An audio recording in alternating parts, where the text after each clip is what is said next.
lords and ladies, and welcome to the Throne Room. This is episode 11 of the video game podcast that may forever change your fealty. I'm your host from Every Coast, David Klingel, and I'm joined by another noble game dude guy. It's Anre Borges Brown.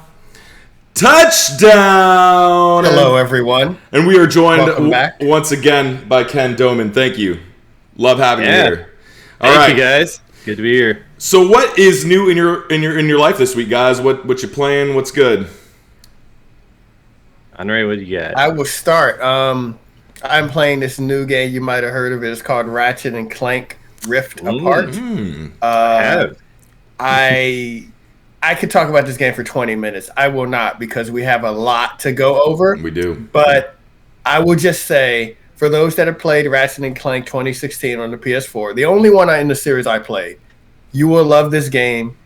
It is, you can definitely tell from a graphical standpoint, from a technical standpoint, from a gameplay, from narrative, and yes, the rifts and changing worlds. This is a next-gen game. It's only possible on next gen, probably really only possible with the PS5's particular SSD. And it is, it really is amazing. I love the story. I love the gameplay so far. I haven't beaten it. I haven't played like a ton of hours. I am on like the 5th or 6th planet right now. So I have played a lot, but yeah, if you like that game, you will like this game. There's absolutely no reason not to buy this if you like that game. And if you didn't play that game, I definitely would. I don't know what you're taking so long because it's been free. But yeah, I would definitely play this, especially if you want to know like a small thing of like, oh, what is the difference between having an SSD and not having an SSD? It really does showcase. You know, you could tell it's supposed to be a showcase of that. But unlike Astro's Playroom, it's not just like a really awesome large tech demo. This is a full game. And it's not really a gimmick. It's really a part of the narrative. And I really love that game. So, Anre, I can think of one reason why you shouldn't buy this game.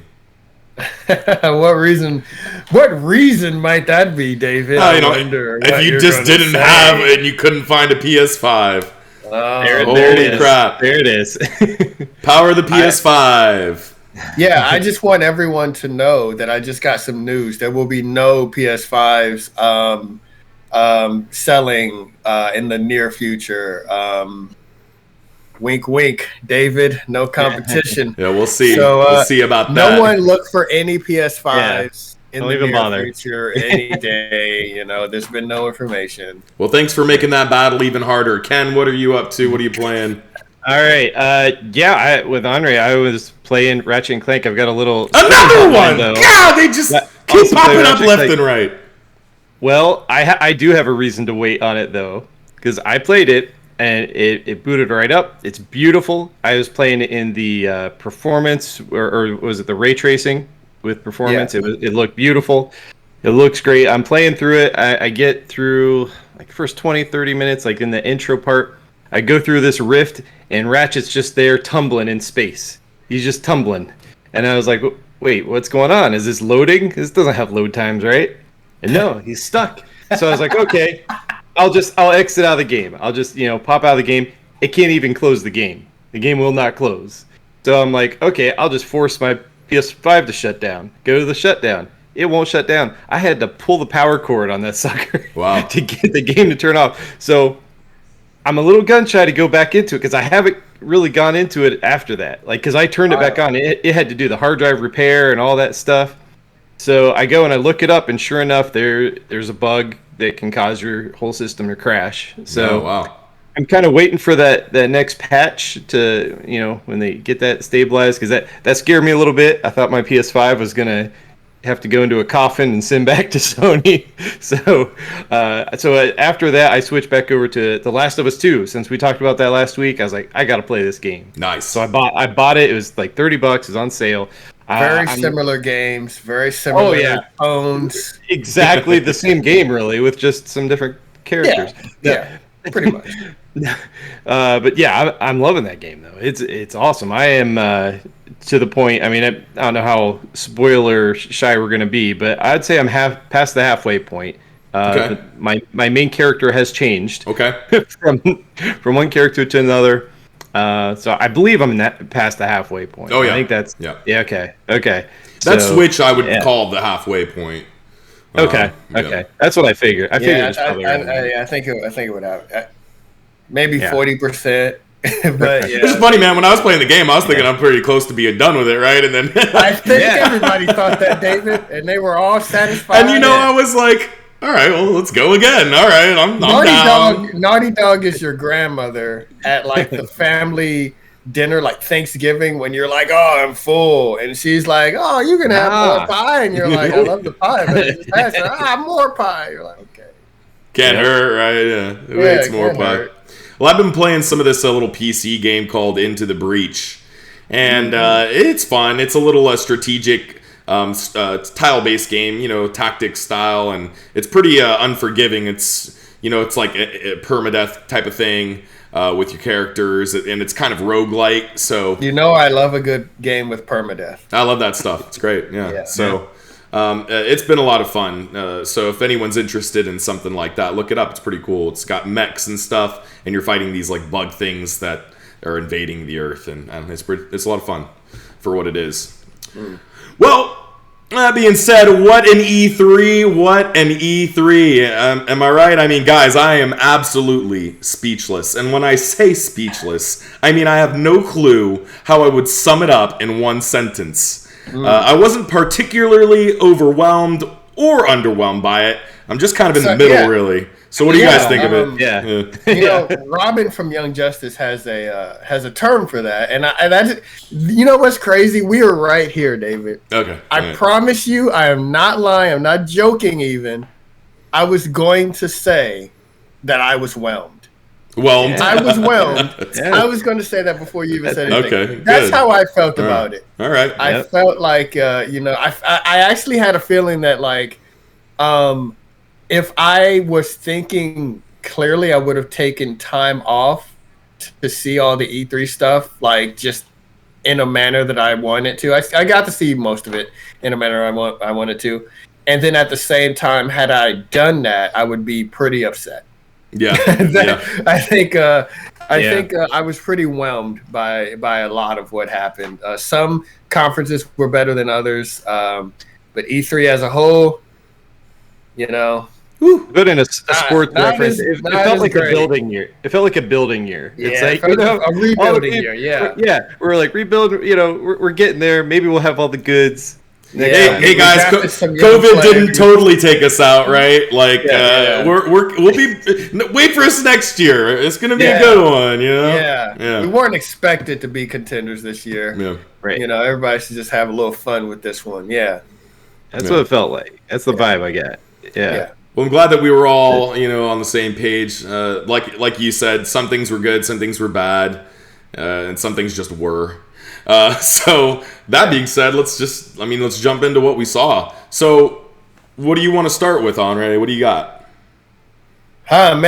So I think that we should start with the biggest and work our way down. And I think the biggest was Bethesda. Microsoft and Bethesda.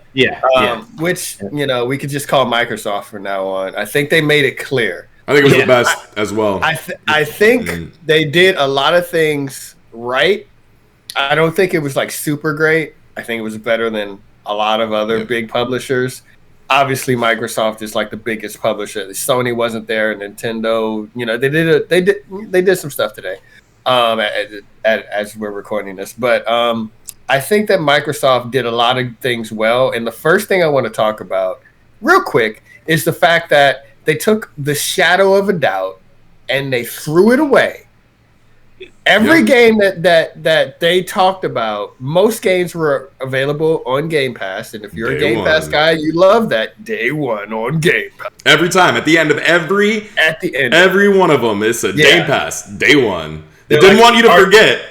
Yeah. Like, are you a little interested? Don't worry. You don't got to be sold because it's on Game Pass.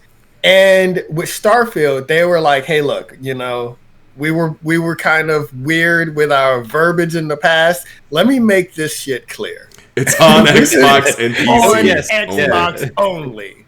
All right? No doubt. If they could have said not PS5, they would have. Yep. You know, Yep. and I felt like they wanted to. They were right there.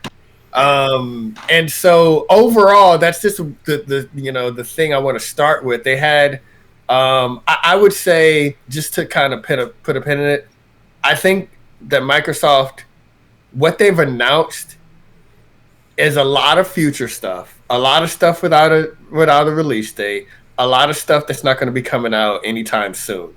But so if you compare it to Sony and what they put out, it doesn't look super great. But if you compare it to Xbox One, I feel like everything they've shown in the little time that Xbox Series X has been released has been better than the entire library of exclusive Xbox One games. Oh, definitely. Absolutely. I feel like they came out with this show and they said, hey, we know we haven't been here. We hear you. We've been working on some stuff, and we're gonna be better in the future. Is the whole tone I got from their show. And you know what? To go back to Ken's sports analogy, you know, there's like a team that needs a player at a particular position. Like you need a defensive back, you need a cornerback, or you need a safety or whatever. And like, okay, you can draft and you can grow and you can try to put money in and try to, you know, make them better and grow them, or you can just go out in free agency and buy it. You know, you can buy the best corner, you know, in the free agent market. And Microsoft said, you know what, the best people that are not even for sale, but we're going to make them for sale because we're going to spend like twice more than they could even hope to get from anyone else, is Bethesda. And so now they have twice as many games as they would have, maybe even double that as they would have if they didn't have Bethesda. Yeah. You know? So, you know, they called it the Microsoft Plus Bethesda event. Bethesda's putting a lot of work in this event, true. and they put a lot of weight. And and I like that they said and Bethesda because it shows that it's not Microsoft. Microsoft is giving them free reign to still be Bethesda, and that's huge. That's a really big deal. So it was the Microsoft and Bethesda show. It wasn't just Microsoft. So I like that they gave them that, and hopefully, and I believe it will continue to stay that way. You know, before we started this, Ken told me he had was it one word to describe? One word. What is that? Yeah. What do we got? There's a lot you could say about Microsoft, but the one word is Game Pass. Like that is that's what it boiled down to. Like their whole conference, a lot of good stuff, a lot of future stuff coming. But if you remember one thing with their takeaway, they want you to think Game Pass. Man, I thought he was going to say winning, but no. Game Pass, man. Right, man. 100%. Yeah. Because they even announced that you're going to be able to play Xbox games on a TV. Like they're working with TV manufacturers. We don't even need separate hardware. It's going to be built into your TV, and you can just sign into your account and play Xbox games through the cloud. Like they don't care where you're playing this stuff. Like, and on PC, everything that was on Xbox is coming to PC. I mean, but they especially coming to Game Pass. That's what they want everybody to come away with, is that I need to subscribe to that. And I saw that their cadence of releases, it looks like they're going to try to have a release like every month. Yeah. Like not every month is like, going to blow your face off or anything, but they're going to have some games coming out at a regular beat, coming out, and it'll be a constant flow of that content. So that way you get that Game Pass, you're going to have stuff to play. So that's what I got from Microsoft. I mean, there was a lot of good stuff. They're trying to make it a good value, and I will say this: there are some people that like Game Pass, some people that don't. Just as a concept, if you like Game Pass, you're just gonna like it more. You really are. You're just gonna love it. People that don't like it, I feel like some will come over. I really do. Yeah. I feel like the people that like to own their games and they don't care about having 50 games at a time or whatever, and they just want to buy their games that they want, like if you're a person like me, you buy your games that you want and you supplement those with other games that you might not necessarily know that you want until they come out, or you're trying to scratch that itch, but you want to own it.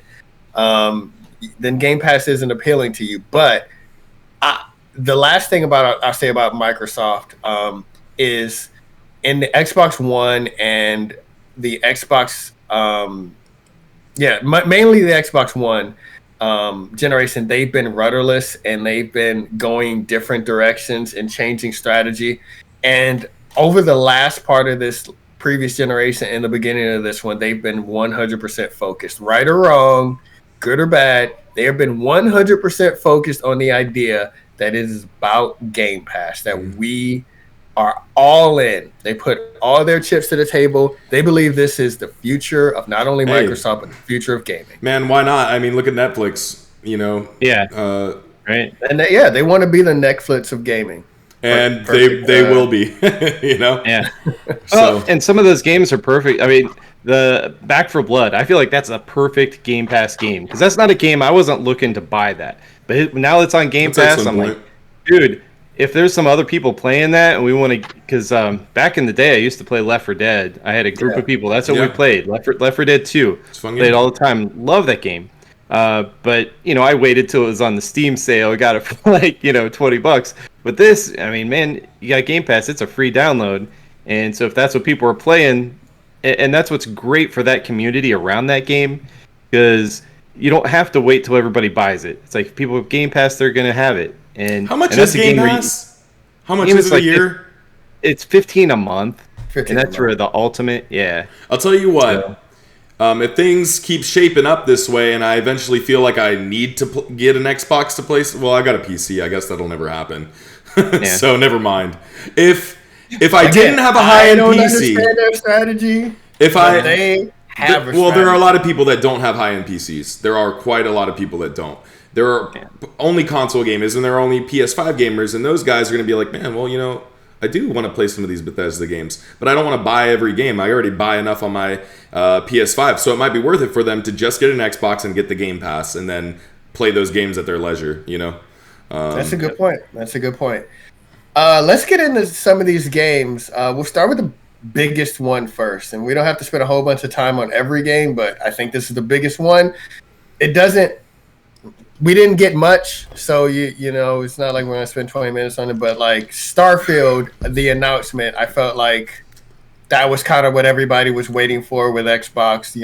Between that and Halo. What do you think of the Starfield trailer? So go ahead. Yeah. Oh well, we didn't get gameplay. We got in-engine. We got in-engine, which that engine looks awesome. I mean, that looks great. Yeah. I thought the vibe of it. I mean, it felt good. If that, I had a good feeling about it. It looked like they're getting the pieces in place to make that a really cool universe to play in. Yeah. So, yeah, I'm interested. Interest is peaked, but I'm not like completely down with it until I see more. Yeah. So for me, I really enjoyed it. I mean, great aesthetics. It has a great setting. It like you said, I think a better way to put it is it felt good. It looked right for what I was imagining Starfield would look like, right?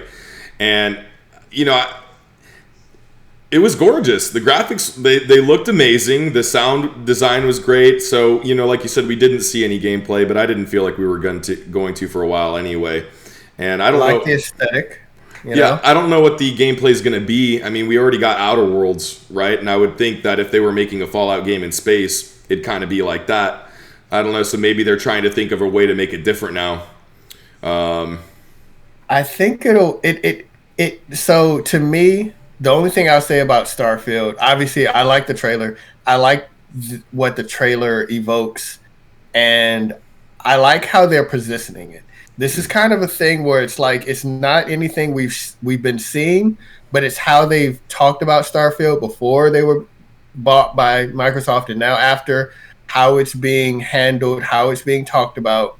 It feels like their most important game in their catalog. Yeah, and I don't feel like it was about showing us a trailer. I feel like the trailer was only to tell us, hey, it's only on Xbox. I feel like was what was important here. It wasn't. They had to open with this. Yeah. Yeah. Well, that it's a real game, that it is coming, and they slapped a release date on it too. So. Oh yeah. Was that 11/11/22? Yep. Yeah. 11. So 11 years to the day from what game, David? What do you mean, what game? 11 years ago, from 11/11/22, 11 years prior, what game released on 11/11/11? I have no clue. I'll give you a hint. Bethesda. A Fallout game? Skyrim. Oh, okay, Skyrim. So yeah. They've Yeah. released it quite a few times after that. Some other places. Few. A few. But yeah, again, that's the thing I'm saying. Like, I don't think that's a mistake. I know it's not a mistake. Like, there's no way, because 11/11/11 was one of the biggest dates in gaming history, basically. And they did that. They did that on purpose. Put it at 11/11/22. Who knows if they hit it? That's just how games are right now. It's not a Microsoft thing. It's not a Bethesda thing. It's just kind of how games are. But yeah, they're talking about it as if it's the biggest, most important thing. Yeah. And some of the stuff I like, it looks kind of like a NASA type operation, and you're like, kind of like an exploration type game. But I do think it'll be different from the Outer Worlds, which is going to be more arcadey and Fallout like. I do think you're going to be flying a lot, and I do think you're going to be going to a lot of different planets, and that is my hope for Starfield, and that's what it needs to be. Yeah. And that's a game that we'll get to see next E3. We'll also be seeing Starfield because it won't be out yet. Yeah. So yeah. All right. So you know what I thought? David? Well, I was going to say, I thought it was just as important for them to open with this as it was to end on what they ended on. And if we can go ahead and fast forward real quick. Yeah, let's do that. I'm really excited for this. I'm a huge fan of Arcane Studios. And for them to come out with this brand new IP that had so much character and beauty in its design really astounded me a little bit. And that was, Redfall. The vampire game that they're making. Yep. I thought it looked fantastic. The idea of the IP, what they're doing with vampires. And I can only speculate that what they're doing is a type of Left 4 Dead, Back 4 Blood style game here, but it's vampires instead of zombies. And probably, I know that there's going to be different character classes to choose from that all play differently to help each other differently. So probably a mix between Team Fortress and what you call it, Left 4 Dead type of deal is what I'm thinking. So that's the only thing that made that was kind of weird for me, was both of those games being at the same press conference, like minutes away from each other. It's like a Days Gone, Last of Us Part thing, where it's like, man, these games are going to be compared to each other. If Redfall is what we think it is, I think we all have a good idea of what Back 4 Blood is, based on it being. Now, I don't think it's going to be the same way as escapey as, because those games are,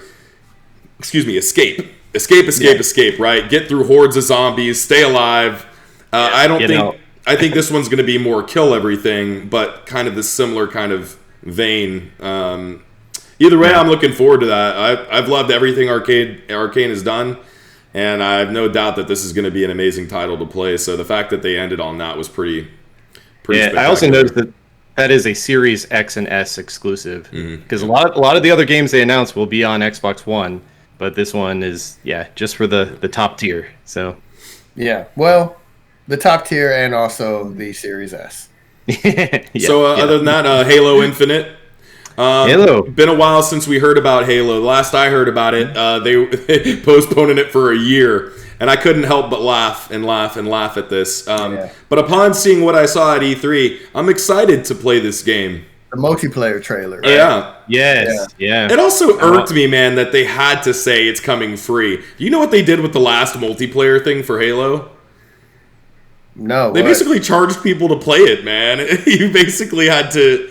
I can't remember the exact system, but you had to pay to play, and it wasn't like a monthly fee. It was like you had to pay for stuff to play. I don't remember how it worked, but that's crazy. I was interested in playing it before I heard that, and I was like, no, that's not worth it to me. And so it was insane to me that they had to push that so hard and say, it's the multiplayer's free, guys. We're not going to make that same stupid mistake we made last time.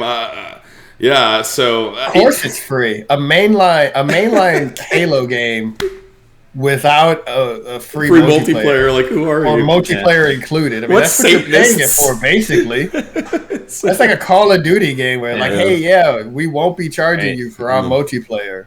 Like, of course not. What are you just going to give me the story, the campaign? You know, I am a little disappointed in the grappling hook. You know, for a game, and not so much the idea of having one, right? For a game like Halo that has always set the boundaries for new styles of weaponry and aesthetics, I can't believe that whoever's making that game right now just ended on, it's a fucking rope grappling hook. Yeah, that's good. Yeah. I can't believe they didn't incorporate some kind of like needler technology to make it look different or something, like some kind of tether. This is the age of the grappling hook, beam. No, well, I understand I understand maybe they needed this type of propulsion, right? And it looks like it in the multiplayer where they need you to be able to aim in one spot and start heading there while being able to look and shoot in a different direction, right? And you can still do that. It can still be a grappling hook, but why isn't it like an ethereal pink thing, like needler technology or something, you know? Why isn't it Halo inspired? Why is it just a fucking grappling hook? Look, what is this, Indiana Halo? I mean, he's Batman now. Who's designing these games? These future super soldier Marines have finally unlocked grappling hook technology. Yeah. Where's the imagination anymore, man? Halo used to define like cool new technology stuff in its games. That was the beauty of it. I don't know. Could have made a cooler grappling hook. If we're going to talk about grappling hooks, Battlefield 2042. Another grappling hook. Okay, well, hold on a second. We're not done. We're not done with Halo, but I am looking forward to playing this. The gaming world is. Yes. I wasn't sold, and I'm not going to buy an Xbox for it. But since I have a PC, I will check out Halo Infinite. So we'll see how that goes. So yeah, Battlefield. They have a grappling hook in there. Yep, saw it in the trailer. Pretty prominent. That's pretty funny for being the future of war. I think, and a lot of people are complaining that they missed their mark, and we should have been able to have mechs in this. Finally, have mechs in a Battlefield game, right? Make it Titanfall. They didn't even have to be that big. I mean, even just like exosuits, or something. Fuck, I don't know. I don't know. What do you think of this? I think it looks good. I'll play it. It was like the exact same trailer as the one that Battlefield showed off like a couple of days before. I really like the trailer. It looks like a very nice game. Battlefield always makes very nice games, so Yep. Yeah, I want to play it, but I like campaigns. Like, I like going in, and even if it's a short, I don't even care if it was a 2-hour campaign that had just something, just to get that taste of it before I jump into the multiplayer, just to kind of get my bearings, And, I agree. And I feel like Call of Duty and Battlefield put out great campaigns. Yeah, they really do. They're fun. Yeah, and I like going into the multiplayer maps and being like, oh, I remember this. I remember this part. I remember this part in the game. A lot of people I've seen are complaining about the how many maps are available to be played day one for Battlefield. There's only 7, which is apparently not enough for most people. But I brought up the point that what I think is really cool is all of these maps are going to be constantly changing. They're not going to be the same every time you play it, which I think is even cooler than having just more maps. Because you can never know what's going to happen. There was, if you saw in the trailer, one point there was that huge crazy tornado that was going through that might not happen every time, and apparently it changes the environment and stuff too. So maybe the same person that likes to camp in a certain spot isn't going to be able to camp in that certain spot anymore. So I really think that's going to be a lot of fun. I'm going to pick up Battlefield. The scale seems impressive. If you pick it up, I'll pick it up. If you pick it up on PS5. I could wait. Yeah. Forever. I'll wait forever. Yeah. I think what people were complaining about was when they had the reveal, and then after the reveal, you get more information, right? And the information was like, there's not going to be a campaign. There's not going to be a battle. What do you call it? What's that for? A battle royale mode. And you're gonna only have 7 maps. And when you put that in a list form on like Twitter or whatever, people are going to react negatively because the last one probably had all that. and it's a full price game. And apparently, it was the worst Battlefield. Everyone says. You know, everyone says the last one was the worst one. So yeah, I mean, there you go. Yeah. Yeah, I don't know. I didn't play it yet, even though I have it because it was free on PlayStation Plus. So I gotta laugh at the Outer Worlds 2 teaser trailer. That trailer. That was pretty funny. I think it was funny that it was stabbing fun at every game that comes to E3 unprepared, while essentially covering its own ass because they were unprepared. So yes. I mean, that was pretty gold, pretty much gold. Oh I yeah. think. Footage that you'll never see in the final game. I love that. Is this guy going to be in the game? No. Say goodbye to him forever. I love that. I love that. So what do you think? You guys gonna get Outer Worlds 2? Is this sold you? I won't because it's only on Xbox. But I have Outer Worlds. I never beat it, but that's not because I didn't like the games. Because other games came out, and it wasn't as good as like New Vegas or anything, but it was better than a lot of games of its ilk. You know, it was technically better. It worked better, right? Definitely. But was it a better game? I mean, I didn't even finish it, so I don't know if that tells I didn't either. Yeah. I started it. Yeah, that's the thing that there's something about it that didn't hook us. Right. Yeah. Because we all played it. We all bought it, right? And none of us we didn't get that shit on Game Pass, right? Yeah. Game Pass. Yeah, I played on Game Pass. Yep. Oh, you did? Okay, well, never mind then. Oh, yeah. Damn. But, you win already. Win it already. But I think this was basically like, hey, we're making the Outer Worlds 2, and that's enough for a lot of people. Yeah. You know? Yeah. So I thought it was a good announcement. And funny. Yeah. Great trailer. Yep. Yeah. Last thing for me that stood out was Atomic Heart. That looked really cool. Yes. Yeah, it looked really cool. Mm-hmm. Atomic Heart was still don't know what it is, but my I'll play it. favorite game shown on Microsoft's press conference. I have no idea what it is. I just love the graphics, the style, the way everything moved, and it looked like crazy next gen to me. It looked like some weird. It looked unique. There's a lot of games that look kind of similar to other games. Yeah. This one looks unique. I'm keeping an eye out for it. I found out afterwards that it is going to be on PS5, so that's good because I was like, damn, they got one. That I'm not going to be able to play, but now I will. So I wanted to give a shout out to, I don't know if you guys, I don't know how to pronounce this, Eiyuden Chronicles. Okay, I saw that. Yeah, that looked good, Yeah. Obviously not like a super high AAA game, but a lot of the games, obviously Forza was revealed or whatever. Like a lot of the games are like just classic Xbox type games, and I thought that was very unique and that's a PlayStation style game for the Xbox, right? Yeah. I mean, it looked cool. It had some Octopath Traveler vibes to me with some of the aesthetic in there. It looked cool. Yeah. I'd like to for an indie game, because I feel like indie games have like one of 6 or 7 aesthetics. It had a very unique aesthetic that I haven't seen. Same with Replaced. I saw that and I thought it looked cool. Yeah. It looked cool. I'd like to see more. I want to see more on that because it looked awesome. It looked cool, but I still don't understand what the gameplay is.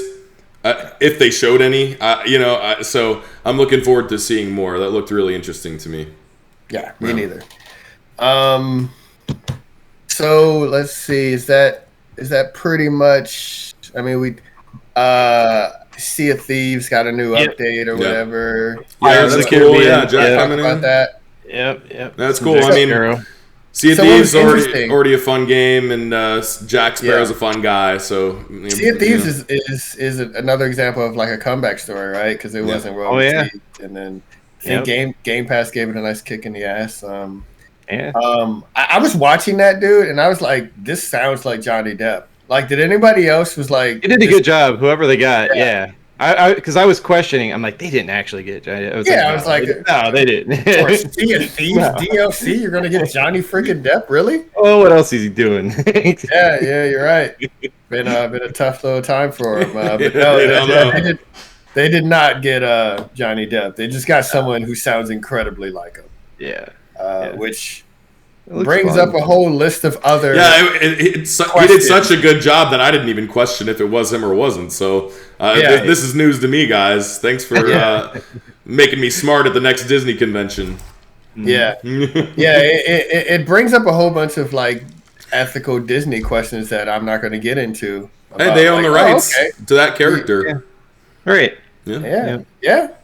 You can bring him back however they want. Again, I'm not gonna get into it. We got a lot of games to go over.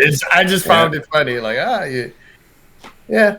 Anyway, anything else jump out to you, Ken? Anything Microsoft Bethesda you want to add? Something that didn't jump out to me is like, where was Cuphead? I love that game, and I've been waiting for the DLC for years, and I wanted to see it, and it wasn't there. Are they making another DLC for the first game? Yeah. It's supposed to be a pretty big DLC, adding probably about 50% more levels, gameplay, stuff like that. So, the Delicious Last Course, I think is what it's called. Well, I thought they'd already come out with that. Maybe that's what I was thinking. So it hasn't come out yet. Nope, still hasn't come out yet. And I was like, "Where's it at?" I wanted to see it, and I wanted to drawing it.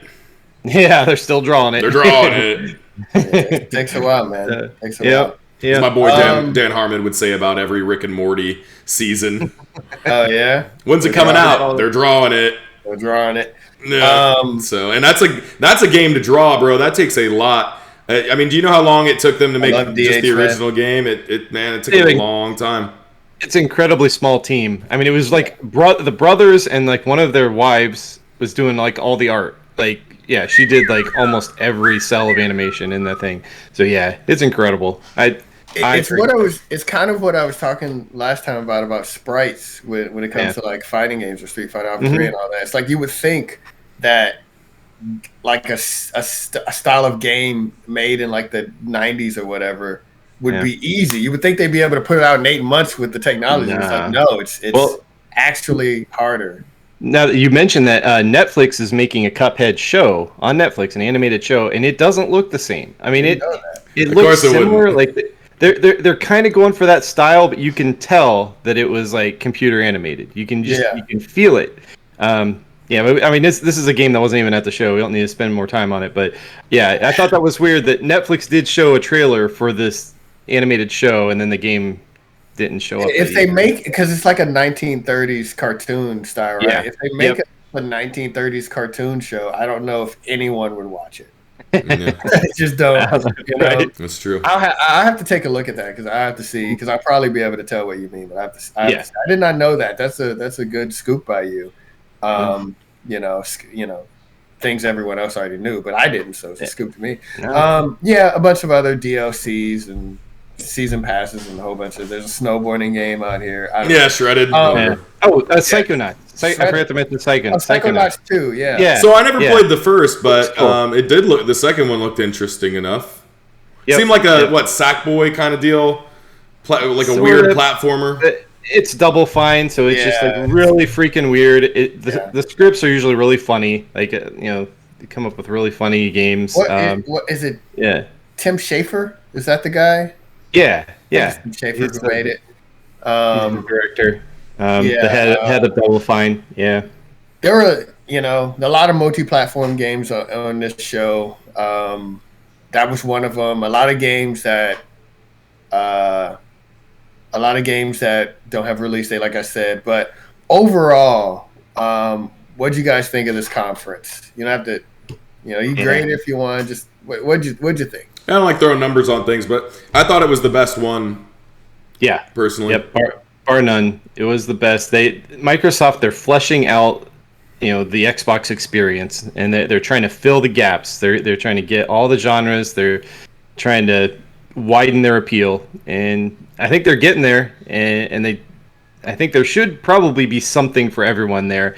But I don't know if they're hitting the absolute highest of highs on all of the notes. But all the notes are there. That might have what made it seem more impressive, right? Was it's coming from someone that you don't hear anything from, and maybe that's also why it was seemingly more impressive than others. But I thought it was the best in the shows that I've seen so far.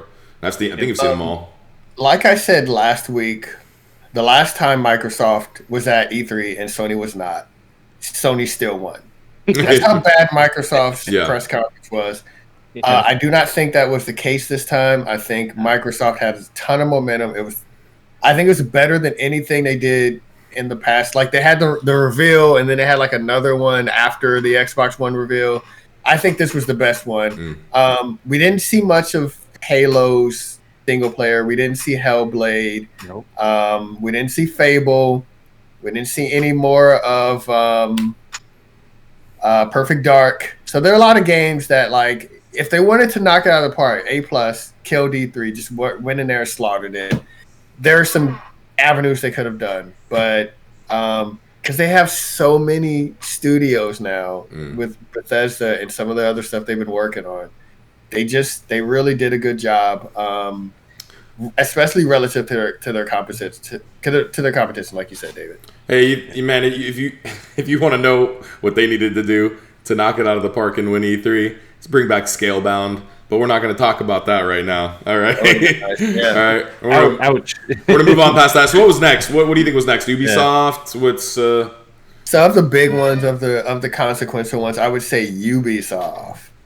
I'll be hard. Ubisoft. Yeah. Couldn't resist. I couldn't. It was there. Yeah. So but what did Ubisoft? What were their big things? I felt like it was a lot of DLCs, a lot of kind of minor announcements. Rainbow Six Extraction, man. Yeah. So excluding all of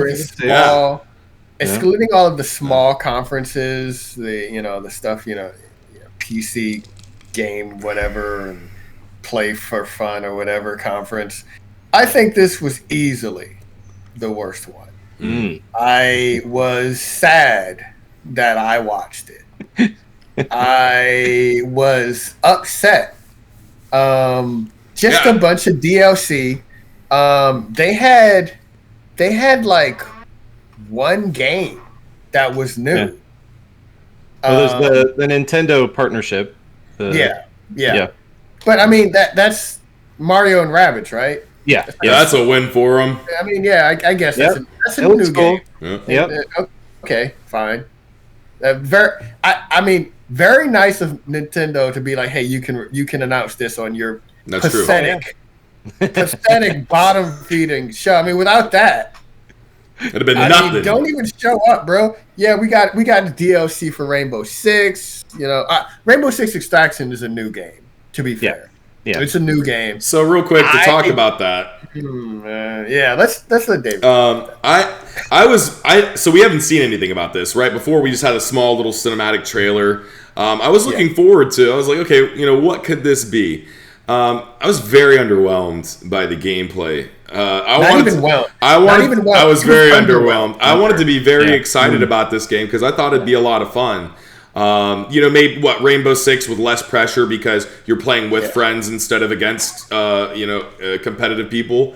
So I thought it was a good space for Rainbow Six to go to. But man, it did, and hopefully maybe it's just the early stages. I don't know, but what I saw, it's 3 stages. You go through them, you kill a couple things, you try to be really sneaky, and you're just gonna do this over and over and over again. Just didn't entice me.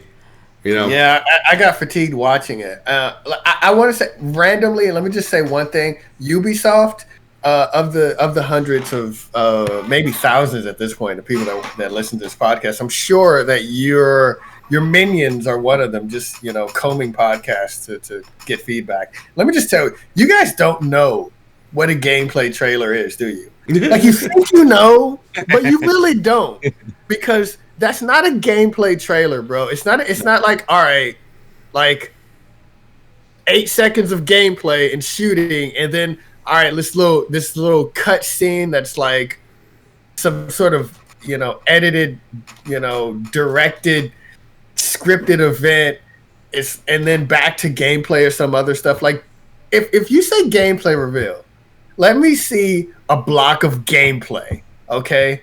The way you do this gameplay, you might as well just have a trailer.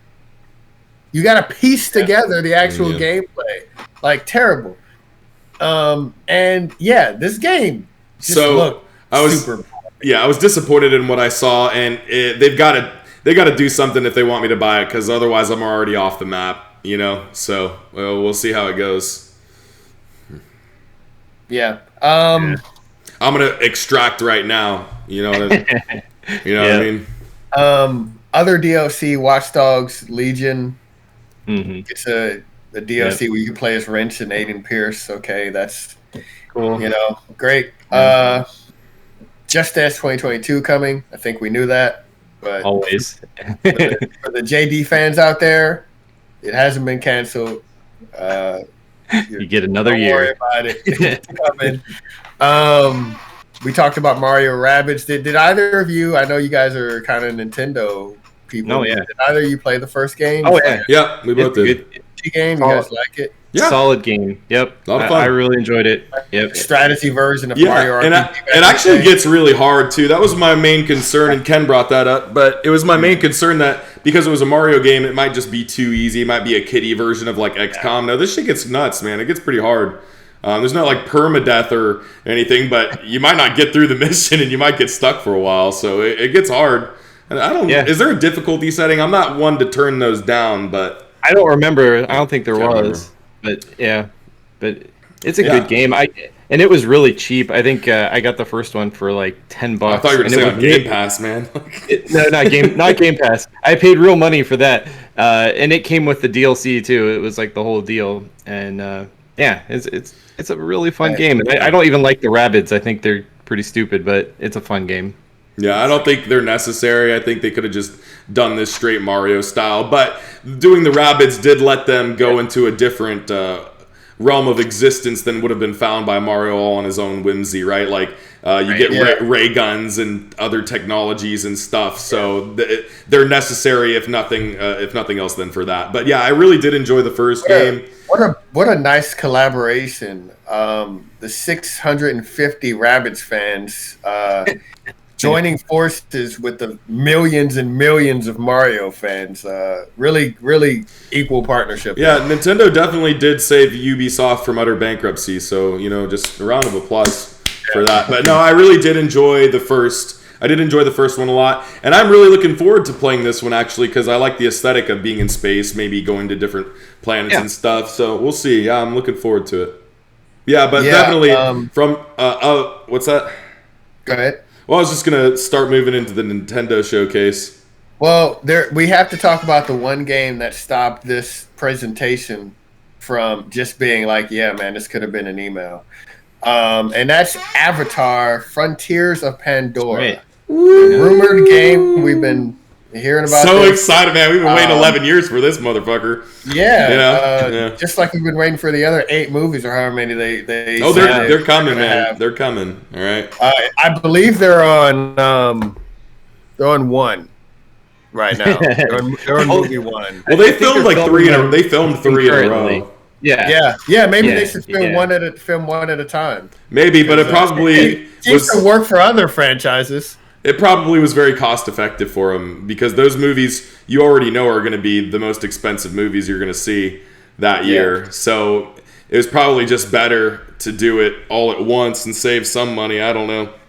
Save money, make more money. Maybe they told the actors, hey, I know this is going to suck, but if we do this all at once, you'll get a lot more money. And they're probably like, oh, yeah, okay, sounds good. And then they did it, so... So what do you guys think of this gameplay? I didn't see shit. I saw a recreation of James Cameron's Avatar with shittier graphics. But it looked like the same thing, right? Is this a movie game? Yeah. Released a decade after the original movie? Like, what is this? Yeah, so I don't know. I would be excited. I love the Avatar universe. I love Pandora. It's awesome. I would be really excited to play an Avatar game. Definitely, I think I would be more excited to play one that's more like what Hogwarts Legacy is going to be, rather than playing a specific character through a specific story that looks like it's already been done in their first movie. But it looks like that's what we're going to get. It is a story-driven narrative game based on this one specific character. I couldn't believe it as I was seeing it, David. No. I was like, okay, this is Pandora, this is Avatar, we're back. Oh, okay, so it's the army versus the what is it? Is this? What did you think, Ken? What did you think? It's like I saw this movie. No, I thought the flight and combat. I thought that looked really cool. I mean, it looks really smooth. It looks like the movie, but slightly not. Like you can definitely tell is not the movie, but it looks good. It's not one I'm really hyped to buy. I don't think I'm gonna get this one. Yeah. No, I'll tell you no, I what, could it pass on it. succeeded in making me once again retroactively impressed by the movie Avatar. That's good. That movie's graphics were amazing. Yeah. It came out so They long hold ago. up. And it's They still hold they up. hold up. Exactly. Yeah, man, I don't know. I have to see a fuck ton more or get it on Game Pass because otherwise they're running out of hope for me, man. I don't know. So It felt like they should have waited till more of the hype was built up on the movie. Because I feel like the movies are coming, like you said, and it's kind of like the down period for hype on Avatar. And I feel like the game came out like as that hype was kind of rising, going up. I want to know how long they've been working on this game, bro, because that's fucking pitiful. Look at Horizon. Look at Horizon's see what Avatar the game needed to show off. They needed to have a same type of presentation as Horizon has done even the first game. Show her coming out of the bushes. This is you're playing as one of these avatars, and here's the wildlife. You know, they needed to do something like that and come out with banger graphics and awesome gameplay. And what did they show me? No, man, they're in trouble.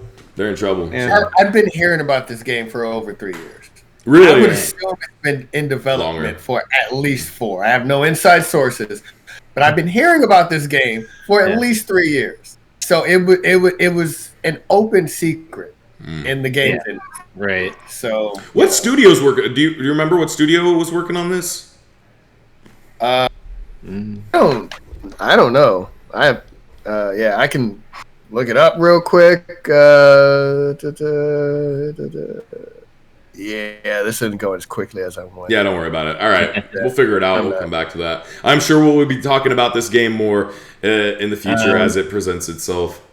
Ooh, Gameloft, which is like their mobile direct development team. Oh, even better.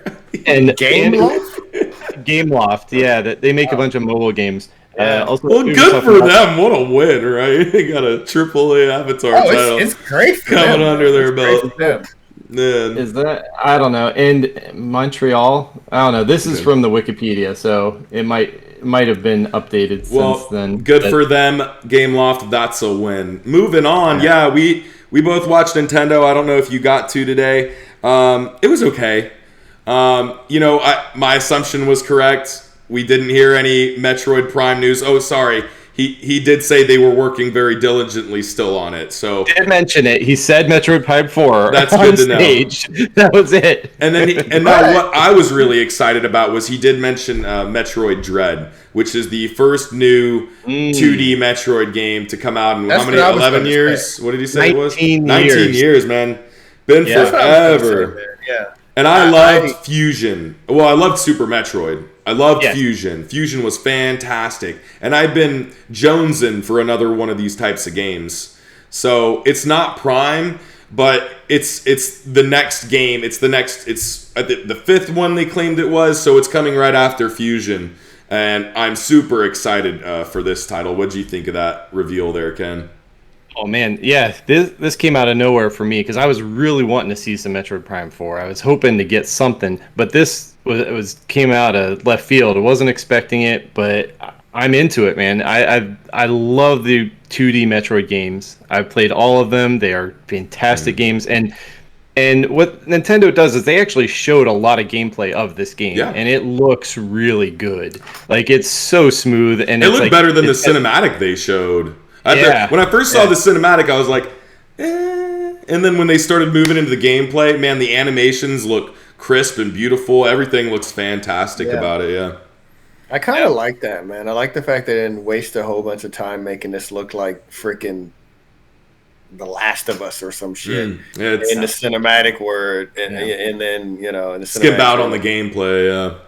Obviously, you guys are way more Nintendo fans than I am, but I saw this game and I was like, this is dope. And I'm happy for David. I'm happy for Ken. I'm happy for Metroid fans everywhere because I look at this trailer and I'm like, you got to be happy if you're a Metroid fan. This looks dope. Hey, and what I said, man, they had to give us this, right? They've been working on Metroid Prime for so fucking long. I bet you, man. Yep. I bet you when they canceled it at first, he was also like, and you guys, you start working on a new 2D game. They need that shit now. And they needed to come out. Wolves are at the door.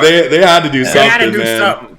Well, And they took did. a game that They canceled it twice. This game has been canceled twice, and they keep reviving it. And I watched a little bit. Yeah, down. The primary developer on it, he said they just didn't feel like they had the technology to do what they wanted to do with it, which I thought was kind of weird because it's a 2D side-scrolling type of game. But I guess the way that you have this Android type of thing that's chasing you through levels. And I think the style of AI and the coding that they needed was just probably too far advanced.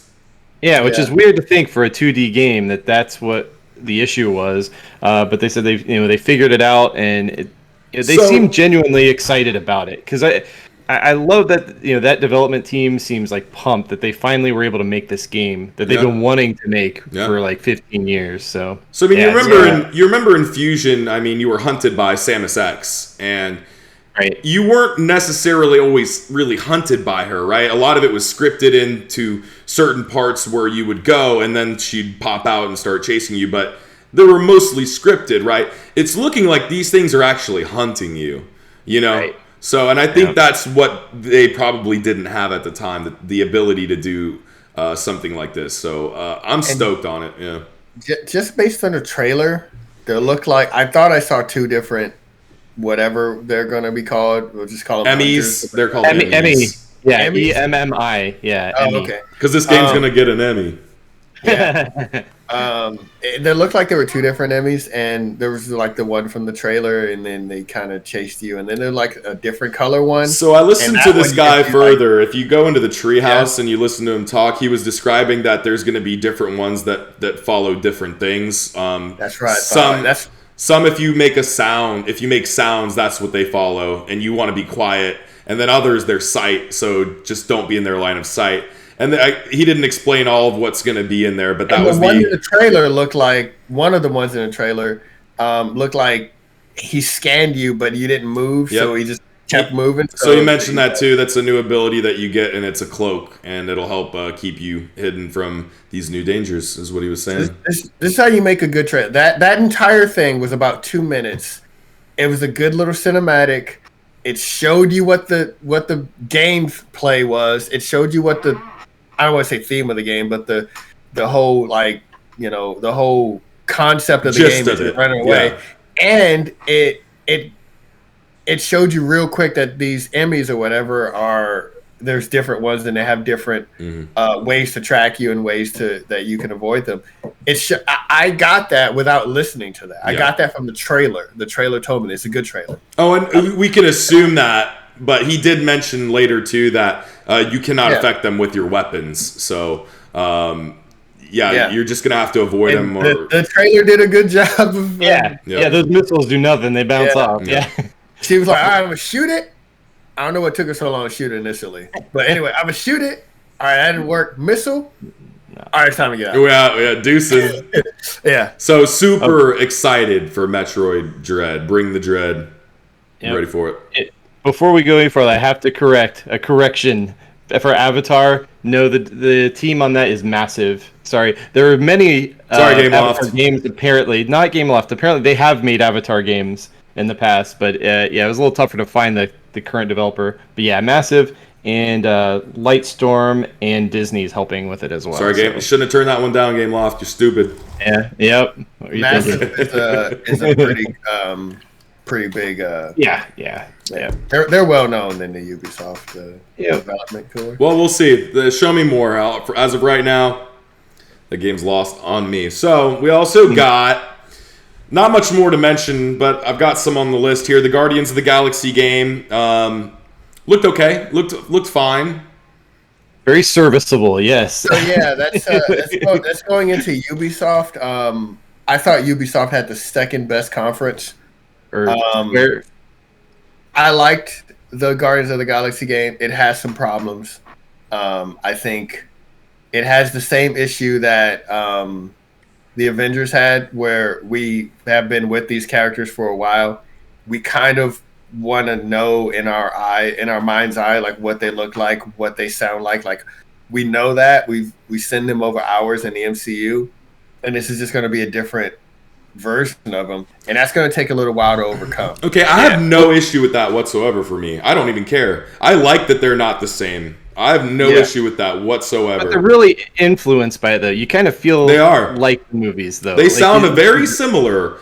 If you're listening, they're pretty close. They're like, hey, we want you to match these guys, but be you. You know, we want you to try to be like them, but still be you. And I think it's that fine. guy that did Johnny Depp. Yeah. No, I'm not worried. That is not my concern. I don't give two shits about that. I think that's fine. It's not mine either. I think I don't know if the gameplay looks enticing enough for me to play. I don't know. What are you always Star-Lord? Do you swap between your party members? Does it matter, or is it just you're always Star-Lord? Yeah. And what do you do? Your party member, you can tell them to do stuff, but you're you shoot things. Yeah, you got it. I don't know. Maybe we'll see, and it might be worth it for the story. But if that's the case, it better be cheaper than Avengers because I paid a hefty price for that story. Mm-hmm. So I think that my favorite part of Avengers was the story. Yeah, easily. I think it was a short story because it was going to have this long tail, and it still does. Black Panther DLC was revealed, or they got a little in the same press conference. They're still working on it. They got the Scientist Supreme DLC. A lot of Supremes in the MCU. Sorcerer Supreme, Scientist Supreme. Anyway, and so they're still working on that. But I didn't enjoy that. I didn't enjoy the end game. I didn't enjoy the grind or anything like that. I played it with you for a while, David, and we just kind of tailed off on it. Yeah. But I think we both enjoyed the story. This is only going to be single player. It's not going to, there's no multiplayer. No gimmicks here. No gimmicks here. So the story, the story is going to be longer, in my opinion. And so I think that if they can hit the right notes with how these characters interact with each other, it's going to be a lot of that. Going to be a lot of banter, and the writing has to be good. It looked good. I think you can get used to the voices. The gameplay kind of didn't feel or didn't look all that good to me. It did look like it was close to being finished, which the release. It's a scary sign, so we'll see. Yeah, so it's kind of a game that I'm keeping an eye out for. It's not something that I'm like you said, if it hits the right notes, it doesn't look that great, but if it's fun to play, that's another thing, right? And if it does hit the right notes and it has a good cadence between gameplay and story, then I'd be willing. I'm a huge Guardians of the Galaxy fan. You guys have seen my Guardians of the Galaxy Cup in almost every episode, and I love the original characters. They're what made me love Guardians of the Galaxy, but I don't need them to be Guardians. I'm looking forward to seeing a new set of people, a different side of them. So, if it does do that in the manner in which you speak, it's got a good balance everywhere, I might pick it up because I do love Guardians. So, I'm going to keep an eye on it. Yeah. I think it doesn't have to be, it's not as ambitious as the Avengers. It doesn't have to, good story and also start this new games as a service. It doesn't have to do that. It just has to be a good Guardians of the Galaxy game. Yep. Yeah. Yep. Done. Yep. So, yeah, I like that.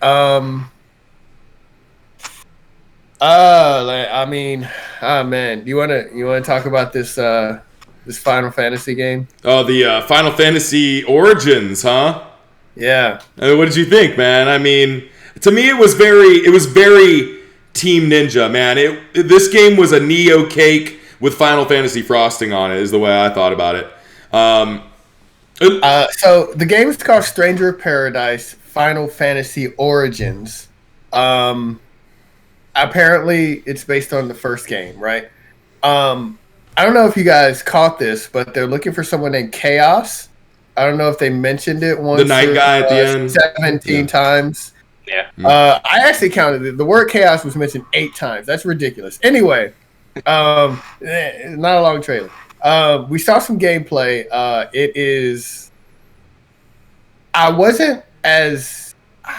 I I didn't like it as much as I thought I would. The gameplay looked kind of stiff to me. There are some good things. There are some good news. First of all, it's coming soon. It's coming. It looks like there's a demo. There's a demo available, yeah. And that's the second thing. Now, they said this demo was coming soon, and I thought, okay, a few days, a week or so. It was out, but it didn't work. It was broken, yeah. Yeah, which is funny because people were like, oh, man, the chaos has already started. But so, I tried to play it, couldn't prompt it for it to be deleted. Apparently, it's back up. Haven't had a chance to play it. So, it'll be interesting to see. I do think I'll probably get this game if it is at least as good as it seems. I don't know how long it's going to, because it's a very weird trailer. Because it almost looked like the end of a game. Didn't it? Yeah. Like, and I didn't just going to fight chaos and they just kind of, oh, is he in this tower? Yeah, he's in this tower. Is this him? Yeah, that's him. Should we fight him? Yeah, let's fight him. I'm like, am I going to get to play this game, or am I watching a Let's Play? It's like a speed run Let's Play. Like, what's going on here? I don't know. It was a little strange. Even the combat that they showed off seemed a little weird and disconnected. It felt weird. Yeah. It felt weird. I don't like everything turning into crystals. I didn't like. I don't. Like I said, man, it looked very Team Ninja to me. It looked like Neo with Final Fantasy aesthetics. Yeah. And it didn't look as fun as Neo either. That's what I was gonna say. Like, Neo looked quite a bit better when I first saw it. Now, that doesn't mean that this game is gonna be trash. It could be good. And I could play the demo this week, and we could come back next week, and I could be singing a whole different tune. But for now, I think we all know how we reacted when we heard Team Ninja Final Fantasy action game. And I think it was a little bit more positive than we came away after seeing the demo. And there was quite a bit of gameplay in the demo. Kind of like a freaking, Ubisoft demo where they're doing all these cuts. So it wasn't straight gameplay for all the time, but like, I was underwhelmed, I would say. And, you were whelmed? I wasn't even whelmed, man. I gotta be honest. And part of it is because I had my expectations up because of the phrases. The phrases Neo, Team Ninja, Final Fantasy, What was the main character wearing? He's wearing like a shirt. Yeah, he's got a t-shirt. Yeah. What is going on, man? Are you stopping by the grocery store? Like, the other guys look. He's got to get more salt crystals, bro. All right. Well, anyway, other guys look good. Yeah. Ken, what'd you think? Well, I think it's kind of. I'm looking at the screenshots right now, and it's kind of giving me vibes of like Devil May Cry for some reason. I don't know if it's just. Like, it ain't that good. The main character looks like Devil May Cry. Dante, yeah. No, I kind of. Then the graphics. Then the gameplay starts. Right. It's just kind of giving me that feeling a little bit. If it was like that, I would be much more into it. But I do kind of like some of the look they have going on, but it does feel kind of inconsistent. Like like you're saying, the protagonist looks out of place. So I don't know. I'll keep an eye on it. So another honorable mention here, Tiny Tina's Wonderland. I love Borderlands. I'm a Borderlands fan. I'm not like a huge super freak about it, and there are people that are really gonna love Tiny Tina's Wonderland. So that was pretty cool to see, and I liked what they did. Favorite character. Yeah. I like what they did with the fantasy world type thing that they brought into it. From what I understand, the gameplay is just gonna be more Borderlands. It's a looter shooter still, just in this weird fanatical world. What'd you think of Tiny Tina's Wonderland? Yeah, I'm trying to figure it out because it looks so weird. It looks cool. Like I am interested in that. I would like to play that game. But I was just trying to figure out what was going on because they have like the butt stallion or whatever going in, and I was like, "You're never gonna understand what's going on in that." I'll tell you right now. What is happening in this game? But I love the characters. I love the Borderlands universe, so I'm on board. All I had to do is say we're making another Borderlands game. Yep. Cool. Yep. Yeah. So I know a lot of people that are gonna play this because it's Tiny Tina, and I know a lot more people that are gonna play it just because it's more Borderlands. So whether you like Tiny Tina or not, you're probably gonna play this if you're a Borderlands fan. So. that is cool. For me, last but not least, the Elden Ring gameplay that we got to see. I was really excited and happy to see some of that finally. That was one of my big hopes for E3 was to see that in Callisto Protocol. Fortunately, we didn't get to see any Callisto Protocol, but man, I really, Elden Ring, more Dark Souls. I'm not upset. I'm not upset in the least. What did you guys think of this? So this was revealed a little before E3, and I thought it was one of the best trailers of the past. I looked at it and I was like, this seems like more Dark Souls, more Demon Souls, but it's clearly more open, right? You're running around with a horse and everything. The story, while convoluted and you can tell it's going to be weird, it doesn't seem impossible like Dark Souls and Demon Souls. It seems like something that you could actually figure out and it could actually enhance your gameplay. Well, let's hope that's why they brought George R. R. Martin on, right? Yeah, George Railroad Martin. Yeah, he's a good one.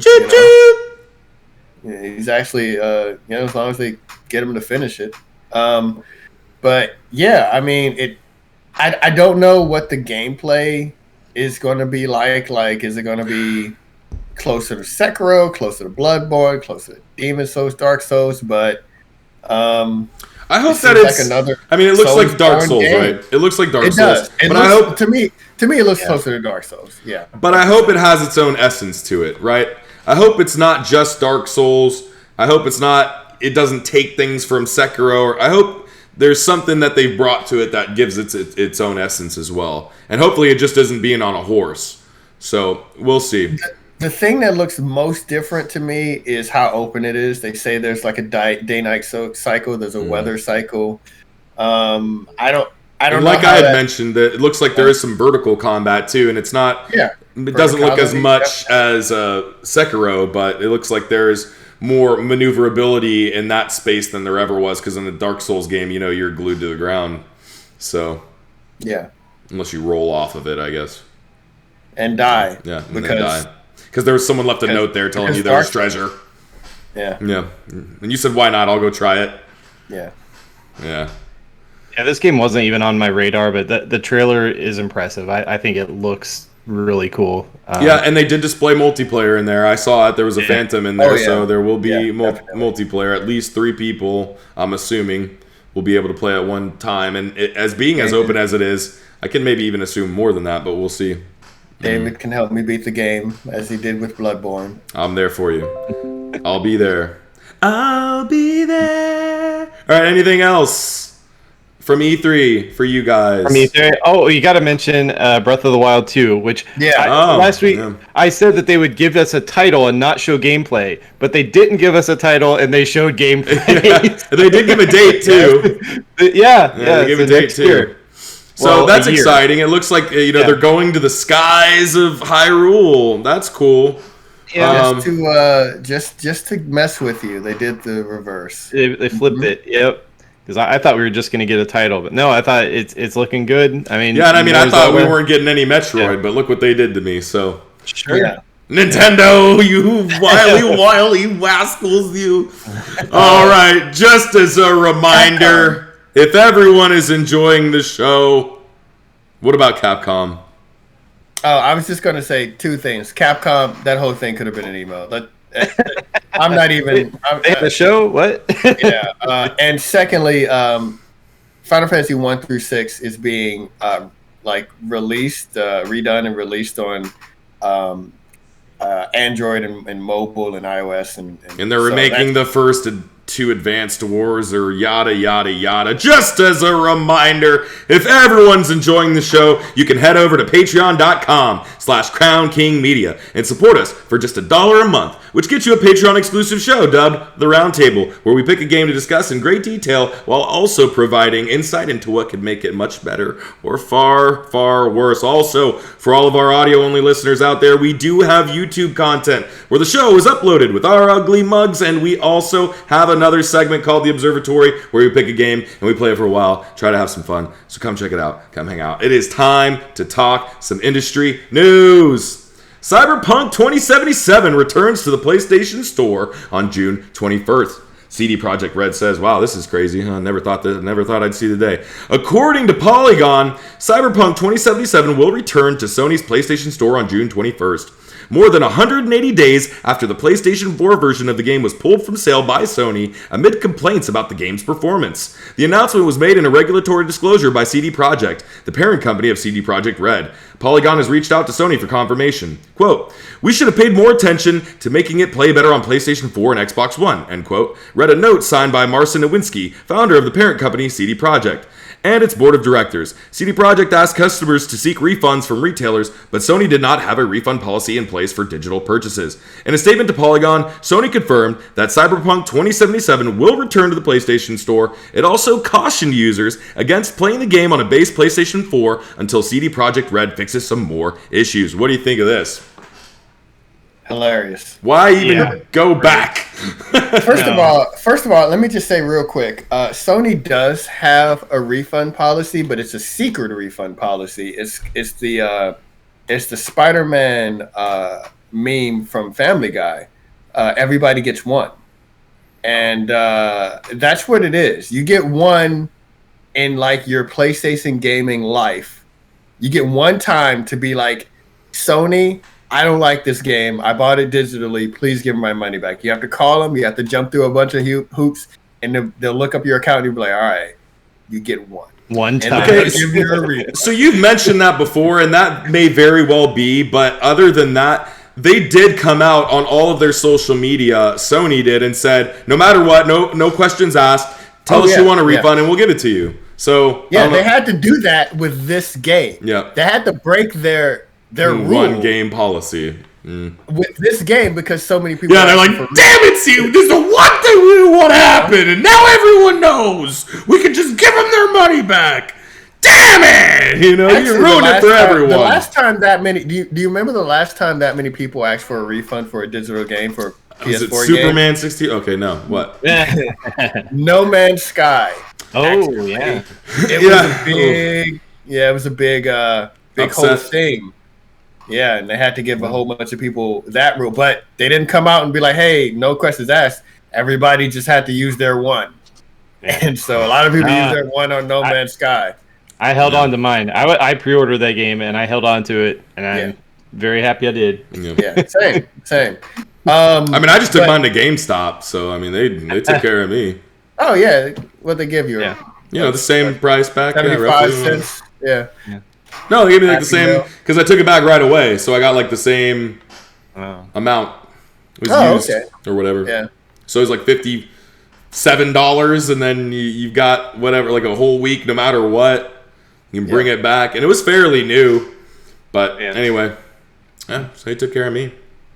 I find it funny that Sony's like, yeah, we're gonna bring it back. You probably should play it on the PlayStation 4 Pro or PS5 until they patch it. And I'm like, bro, they've patched this game like this game's like Patch Adams. They have so many freaking patches. This game's like I don't know, man. Mr. Potato Head has been like I don't know, like the guy from Operation. It's just been tinkered and patched, and they've patched it, Sony. It's just not it's not taken. You know, it's not fully baked yet. It's still these patches haven't worked quite yet. Anyone who hasn't played this game yet, if you're getting a PS5 or have a PS5, I'd wait till the PS5 upgrade. If you already have a PS5 and you've been playing it, then you already know it's pretty fine on that. But if you haven't played it, you could probably wait until the PS5. Or do what I did and take that Sony refund and then just go get it on your high-end PC and don't have any issues and just enjoy the game. Don't play it on the PS4 Pro. Don't play it on the PS4. Seriously, I'm going to say it again, even though I just said it. Do not play this game on the PS4. Yeah, that's it. All right, so hilarious. Well, good job getting back on the store because I really didn't think that was going to happen until they shut the PS4 servers down. You know, so good job. All right. I actually figured it'd only be a few weeks, but 6 months has been gone. Wow. Yeah. And it's basically the same game. It's in the same state. Yeah. Anyway. It's like a little better, I guess. Up next, Band-Aid. Horizon Forbidden West game director says cross-gen development was not limiting in any way. IGN states that as reported by GameSpot, that's pretty funny, DeJong was speaking to Hardware Zone when he was asked if there was any noticeable differences between the PS4 and PS5 versions of Horizon Forbidden West, and if developing for both platforms simultaneously was holding the team back at all. I don't think the cross-generation development was limiting in any way, DeJong said. When we started with the concept of this game, we had so many great ideas that ended up being included, to the point that we didn't really think about the hardware limitations or anything. We just wanted to design a really nice, unique experience for the player. An awesome adventure. That's how we also brainstormed all the quests and the events the player is going to go through. I think that the big delta between these two consoles, apart from the 3D audio, quick loading, and DualSense, of course, is the graphical side of things. On the PS5, we can add so much more detail graphically. We can see the tiny hairs on Aloy's face, for example. You can also see a ton of detail from far away. That's about it. What do you think of this? Simple little story here. I'm going to say, normally I would call BS. But I'm going to say I believe him simply because I do know that this game started development on the PS4. Mm-hmm. So I don't think it was limiting because I think that they already had the PS4 in mind and just kind of worked up from there. Yeah. Yeah, yep, I don't have a problem with being on PS4. That's great. And this is a story-driven game. It's like a story is a story no matter what console. And it's like, yeah, you obviously want it to look pretty. You want it to run well.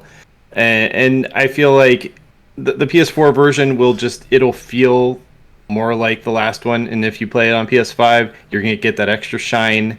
And you'll notice, I mean, you get all the pretty upgrades. And that's fine. I don't have a problem with it being available to more people. I don't feel like it's holding this game back too drastically. I don't feel like there was anything that, oh shoot, we weren't able to do this. Well, the way I look at it as is like, what is going to be different from that game to this one? What's going to be different? Is the gameplay going to be different? Right. No. You know? No. The only thing that's going to be different is the graphics. It's going to look better. Right. I mean, okay, there's some performance upgrades, sure, but the game, they already had it tight, solid, tuned up right on the first one. So there's no reason why this game would be any different unless they were drastically changing things. And it's not. It's just more Horizon. You know? Right. And unless they were doing something with like just a ton of stuff going on at once, like if there's, 100 different enemies on the screen at once or something like that. But I don't really want that. I don't want Assassin's Creed intro for my Aloy experience, I'm good. Yeah. If this game didn't start development on the PS4, then I would say that the PS4 is holding it back. Yeah, agreed.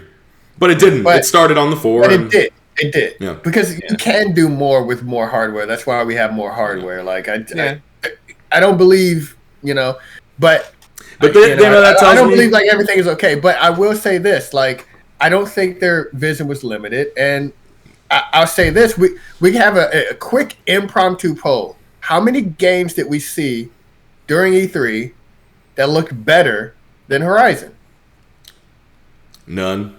Oh man, I didn't see any. The only game I would say looks better or could look better is Forza. Yes, Forza Horizon 5. Maybe for what it is. Yeah. I mean, it's exactly. And that racing game. I will mention graphical, technical, showcases. Thanks for bringing it up because I was going to mention. I really think one thing I saw in the Forza demonstration that I thought was really cool is, in making games, we do use HDRI images to change the lighting and help us get a more accurate lighting for the space that we're in. And he had mentioned that they actually went to these locations and did 24 hours of filming. And so basically they have 24 hours of HDRI images that they're using to change the time. Every second, the lighting is changing. And I found that to be really cool and impressive of them to do. So hopefully we see more stuff like that in the future. Yeah, I mean, looked great. Yeah, so that's one game. And obviously we saw that demo running on the PS5 with Horizon. But that just goes to show you that the PS4 isn't holding it back. PS5 is just going to look better, run better, etc. Right. And it still looks better than, gameplay wise. It looks better than pretty much anything I saw out of E3. Yep, I'd agree. Definitely. All right, well, that being said, we want to give a big tip of the crown to the meme turned reality, the Xbox mini fridge. This is so cool, right? A mini fridge. I do. Xbox just said, you know what? Fuck it. We'll show them. We'll show them to make fun of us. We'll make a fucking mini fridge, man. In your court, Sony. I need to see a wireless router PS5. Hopefully soon we'll get that PlayStation router everyone's been just begging for, man. We need it. When you open the door, does it make the startup sound like the Xbox startup? If it doesn't, they're not doing it right. But right. Oh, who knows? All right, new releases for the week. Not that many. June 16th, we got Infinitrap Remastered. It's like a trap, but it lasts for infinity, so no one ever steps on it. You played this game once before, now play it again.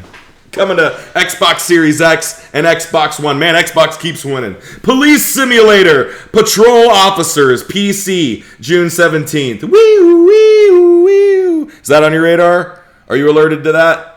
Does anyone care about? Okay. Red Solstice 2, Survivors, PC, June 17th. Roguebook, PC, June 17th. And Warzone Season 4. I didn't know there was a Warzone. Didn't know there was 3 seasons of it. But this is cool. Is this that tank game? Call of Duty Warzone? It's not that tank game. Hey, I thought it was Call of Duty. Isn't that Call of Duty? I don't know. Just Warzone. That's what I was thinking. Call of Duty Warzone? I think so. Well, I feel like they could be on the 4th season. Seems like PC, PS5, Xbox Series X, PS4, Xbox One on June 17th. Get your season 4 right now. Get it now. June 17th. Right now. Are we going to the Space Jam? Because it sounds like we're going to the Space Jam. Okay, on Steam this week, guys, there's nothing really particularly interesting that I saw, so sorry. On the Epic Store, Control and Genshin Impact are free until the 17th at 11 a.m. So go. Isn't Genshin Impact always free? I don't know. Maybe it always is. It's set until June. It's set until June 17th. So Control's a really cool game. So Control's amazing. So get that one. Yeah. Amazing. And you only have till the 17th at 11 a.m. to get both of those because Genshin Impact costs money now. So, on the Switch, we've got Breath of the Wild is $41. Fire Emblem Three Houses is $41. Hades is $17. Doom Eternal. Another one. Doom Eternal is $30. And Mario and Rabbids is $10. So if you haven't picked that up, it's still $60. So it's a great deal right now if you're interested in trying it before the new one comes out. Do it. Yeah. Anyway, so what's on PlayStation? What are the sales? What are the deal? Anything good? Or should they just go look themselves? Doesn't really have like a whole bunch of new sales. Everything I said before is kind of still there. There's nothing new that caught my eye. Okay. But the PlayStation Plus games, I would check those out because it is Star Wars Squadrons. Yeah. Squadrons. Thank you. Yes. And that leads it, and a Virtual Fighter 5. So it's always good when a fighting game comes on PS Plus because that means that like you and your friends can just like download it and like have a fighting game to play. Yeah. So that's dope. Hey, and I'm stoked about Squadrons too because it's not necessarily something I would want to buy, but now that I have it, when and if I get a PS5, we can play. I had my eye on that. You know, it was kind of a $40 game. It looked good, and then I downloaded, played it for a bit. I like it. It's fun. I wish it was. Nice. I wish we had a third person. Every Starfighter and pilot game, plane game needs to have a third person option. But anyway, it's first person. I like it, so I probably would have beat it by now, but the aforementioned Rift Apart came out. Yeah, and that is a crying shame. Well, that sums it up for today's episode. If you enjoyed, please like, share, rate, and subscribe. Also, tell all of your friends too while you're at it. Don't forget, we may be crowned king, but everyone's royalty here. Royalty. Yeah. What's up, Anre? You gonna get an Xbox? No, I will not. Never get an Xbox. I don't know why people buy Xboxes, to be honest with you, but I don't know what Microsoft's plan is. I guess they own the PCs, so it doesn't matter where they buy. But it's much more affordable than a gaming PC. well, yeah, that's true. That's true. But not if you listen to gaming PC enthusiasts, because they will act like you can buy this freaking supercomputer that can run Crysis 8 for like $300, and I'm like, bro, you're lying. Hey, you're lying. You got to send $50 just to view some of these computers. But hey, get out of here! I built my own PC. It only cost $299.90. Bullshit.